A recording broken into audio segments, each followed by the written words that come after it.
आज आपण दाल तडका कसा बनवायचा ते बघणार आहे। त्यासाठी मी 1 वाटी तुरीची डाळ घेतली, पाव वाटी मुगाची डाळ घेतली। 3 ते 4 माणसांसाठी मी हे करते म्हणून हे प्रमाण घेतले। स्वच्छ धुवून आपल्याला कुकरला 3 शिट्ट्या करून घ्यायच्या आहेत। पाणी अंगाबरोबरच ठेवायचं, डाळीच्या जास्त ठेवायचं नाही आहे। आता आपण त्याला फोडणी द्यायला घेऊया। एका कढईत मी 2 चमचे तेल टाकले, त्यात 1 चमचा जिरं टाकले। जिरं छान तडतडायला द्यायचे। जिरं तडतडले की त्यावर मी 1 कांदा टाकलाय। कांद्यावर आपल्याला 4-5 लसणीच्या पाकळ्या बारीक कापून टाकायच्या आहेत आणि आल्याचा छोटा पाव तुकडा टाकायचा बारीक कापून।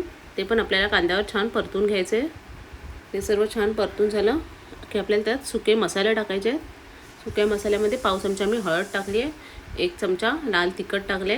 तिखट तुमच्या आवडीनुसार कमी जास्त करू शकता। धने जिरे पावडर टाकायचे 1-1 चमचा। सर्व छान मिक्स करून घ्यायचे 1 मिनिट आपल्याला। नंतर त्याच्यावर टॅमॅटो टाकायचे। 1 टॅमॅटो मोठ्या साईजचा मी कापलेला तो टाकलाय। आता टॅमॅटो नरम होण्यासाठी मी 1 चमचा मीठ टाकते त्याच्यावर। मीठ टाकून आपल्याला झाकून ठेवायचं आहे, म्हणजे छान टॅमॅटो आपला नरम होतो। 1 मिनिट झालं की आपल्याला झाकण काढून घ्यायचं आहे आणि टॅमॅटो छान असा स्मॅश करून घ्यायचा आहे चमच्याच्या उलट्या बाजूने।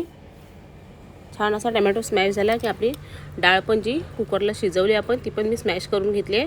आता थोडीशी डाळ टाकून छान असं आपल्याला मिक्स करून घ्यायचं आहे त्याच टॅमॅटोवर, म्हणजे टॅमॅटो आणि डाळ सर्व एकजीव होतं। आता बाकीची उरलेली डाळ टाकून गरजेनुसार आपल्याला त्यात पाणी टाकायचं आहे।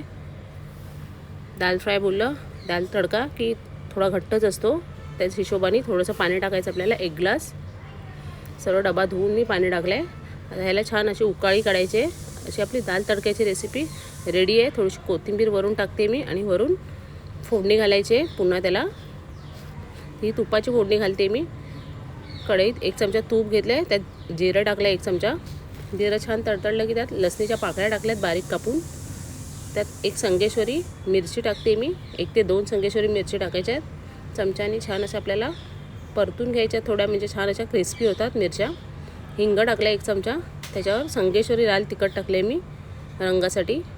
ते पण आपल्याला छान मिक्स करायचे। गॅसची फ्लेम आधी आपल्याला बंदच करून घ्यायचं आहे। थोडीशी कढीपत्त्याची पानं टाकलेत। आता ही फोडणी आपल्याला डाळीवर ओतायची आहे। अशी आपली दाल तडका रेडी आहे।